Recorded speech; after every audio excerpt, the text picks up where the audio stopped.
So look, I don't always agree with everybody, as you know. But I do understand some people. And look, I know it's very difficult for some of you to just accept that the Wells family, the more we look into it, the more guilty they look. And I understand that some people are just too good of a person to go down that route because they don't want to accept it. It's more palatable to say, look, they didn't have anything to do with it. Somebody came onto the property, they took Summer, and that's it. And you guys are all horrible people for thinking any different. And we're going to support her. We're going to give her money. We're going to give her a new bum bag, and we're going to give her other stuff. But look, and that's what you're going to do, and that's your right to do it. And I'm not going to say and stand here and say you're wrong. I'm going to say I don't friggin' agree with you, because I don't. I don't agree with you, and this is why I don't agree with you. Because for us who believe the parents were involved in it to be wrong, then that means that your and the family's version of events have to be right. They have to be right. And do you, who support the family, truly, truly understand what you're saying is right? Now, there's going to be videos playing beside me, and one of them is a person who lives near the Wells. If you want to check out their podcast, it's on the screen here. And they drove up from the church, up the section of road that leads to the Wells property and the end of their drive. And up on the hill in the distance, you will see their house on the top of the hill.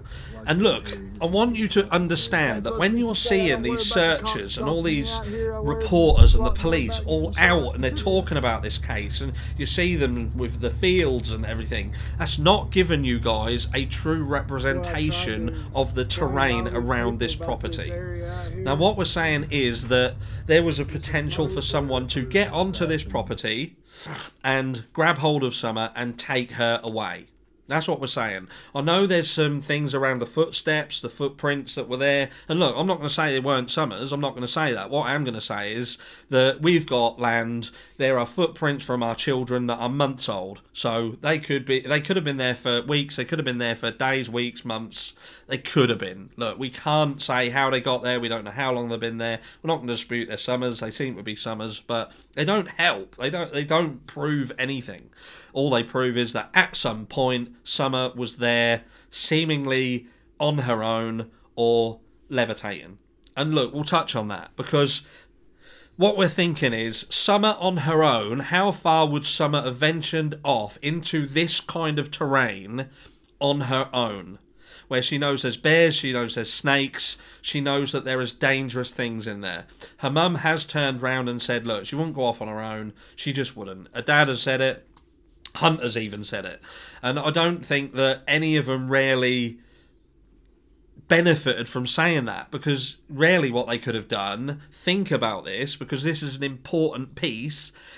If you had a child who could have just wandered off and you wanted to make this, how can I say, more realistic, you could have said, look, Summer could have wandered off at any given time. She was a bugger. We had to keep our eyes on her 24/7. We would turn around and she would be gone. Could have been said. And it could have been feasible, and it could have then changed the entire dynamic of this.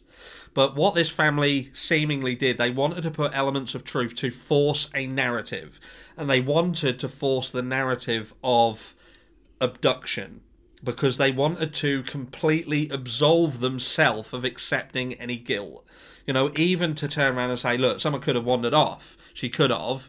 Would have almost like being still, well, hold on, if you knew that, why didn't you do something to protect her? Do you know what I mean? So I believe that Summer wouldn't have wandered off on her own. And the fact that that was supported by Hunter just proves that on her own, I don't think she'd have gone far.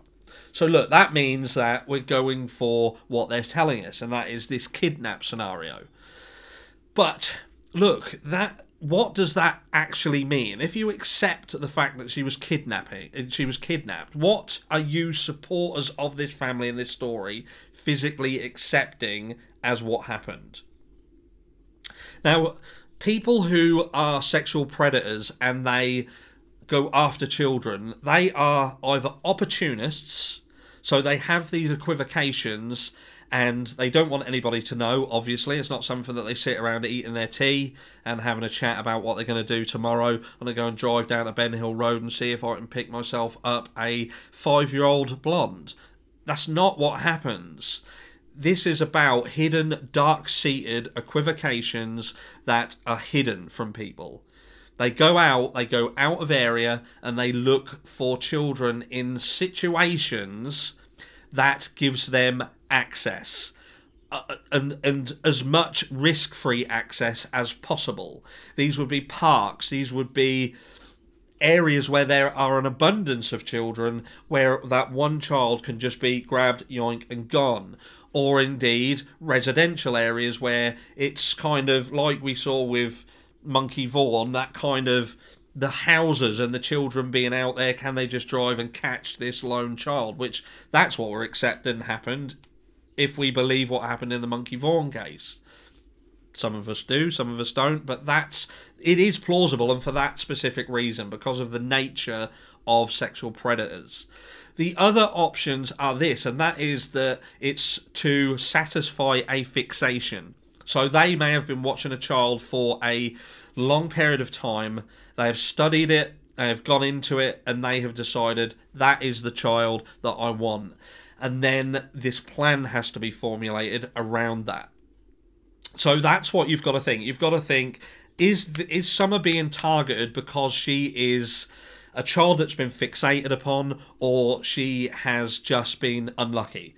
And I think it's fair to say we can rule out unlucky. Look at this. Who is going to choose this area to be the area that satisfies their, I'm just going to go out and see if I can grab a kid? Do you know what I mean? It's not going to happen here. It's not. And however much you want to say it could happen, it couldn't. It really couldn't. This is not the terrain. This is not the area that someone is going to be just driving around, and they come across a child. A child who we've already kind of nailed down that she wouldn't have wandered off to a point where she could have been picked up. Could she have been lured off the property? Yes, she could have been lured off the property. And again, this then looks at the fixation of the sexual predator and looking at that girl. If been fixated upon her, have they got an actual relationship with this child? And is that why she was then able to be lured away from where she would class as her safe zone?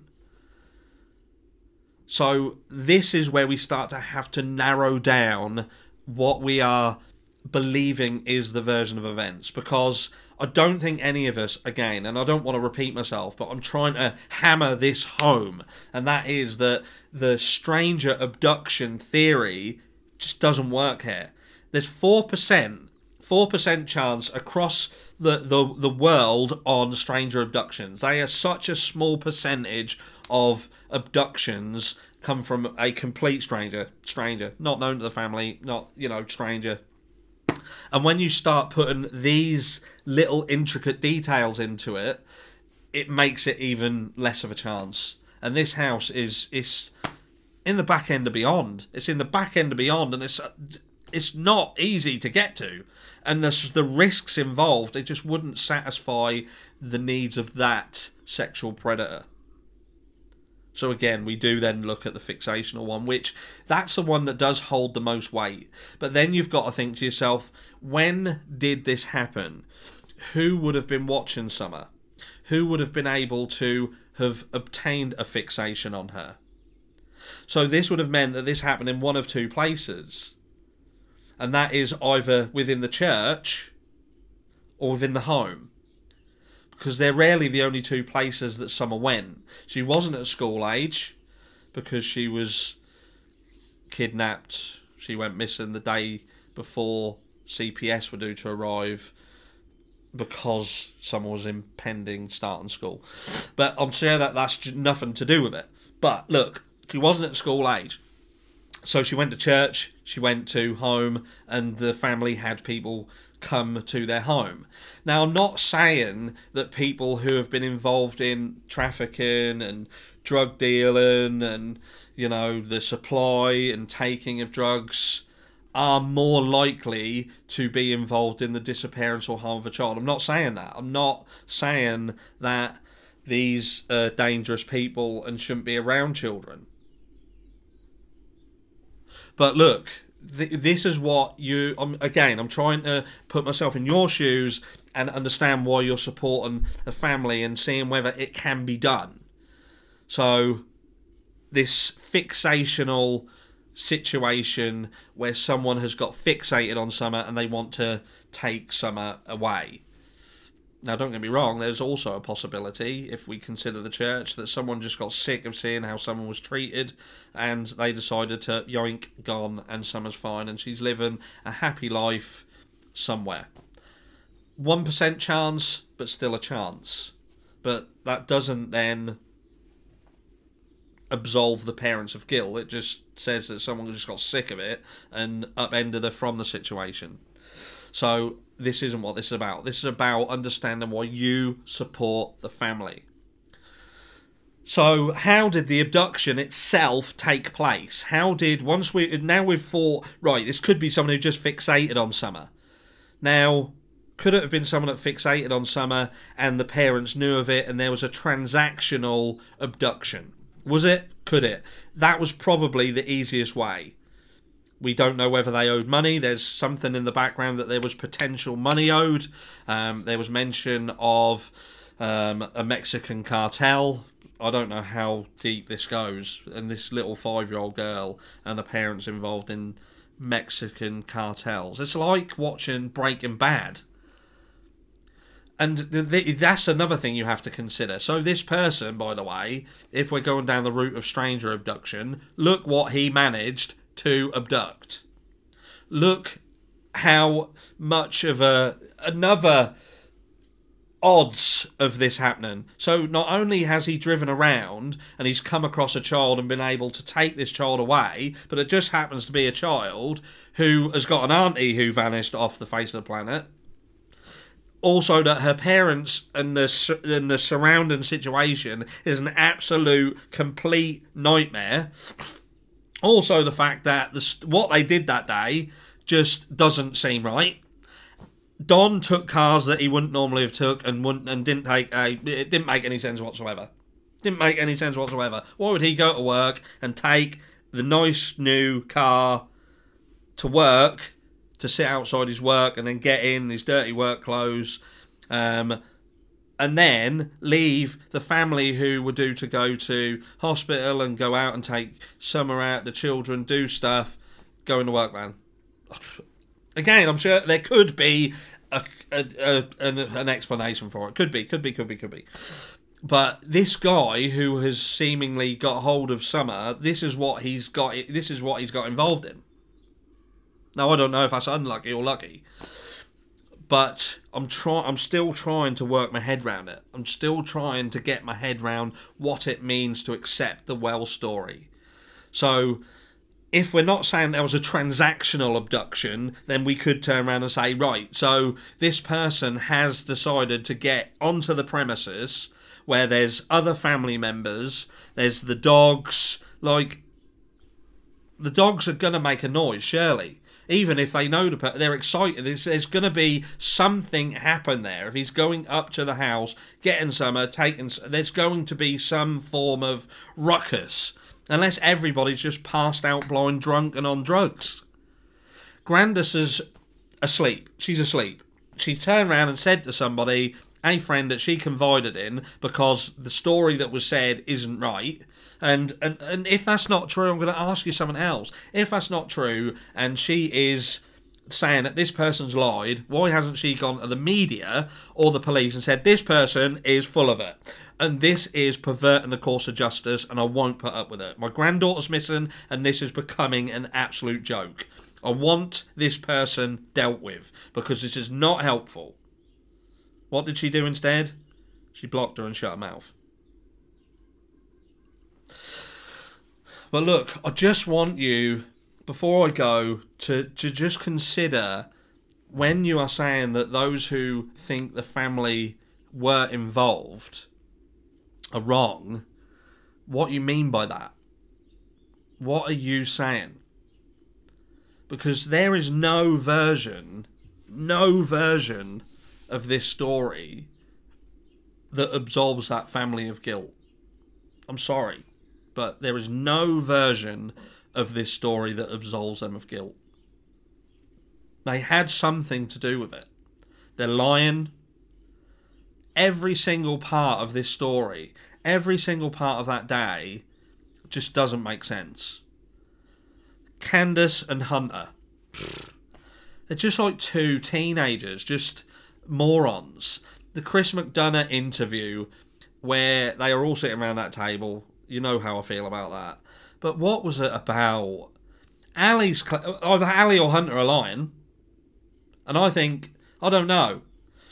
The milk, where was the milk? Hunter saying he had it on his lap, he put it in the middle. He don't know what was going on. He said at one point that he thought Summer got out of the truck. Ali saying that Summer was asleep on their milk crates when they pulled up. That's how it was. So none of their stories can be trusted. They're all full of shit. And I'll tell you what, I don't think that they are actually guiding Hunter to say specific things there. I think they're in shock that he was talking so much crap.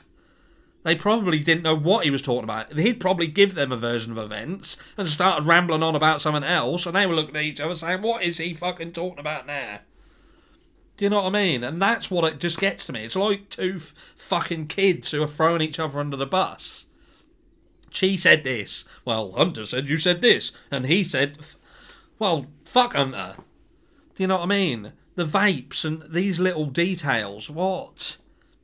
All we know is the bigger storyline. Let's stop looking at crap that don't matter and look at what facts we have. What's in front of our eyes that we can see, and what things have been said that we have not been shown. Like the fact that Grandma seems to, this is Grandis, wasn't actually at the water's edge. I don't think she was. She didn't even know where they went. Hunter said she was there, but we already know Hunter's full of shit. Just tell me, please tell me down below, if you are a supporter of the Wells family and you believe that they had nothing to do with this situation, I'm open to, I'm all ears. And if you can honestly give me a plausible rendition of how this went down that absolves that family of guilt, I'll do a fucking video about it and I'll apologise.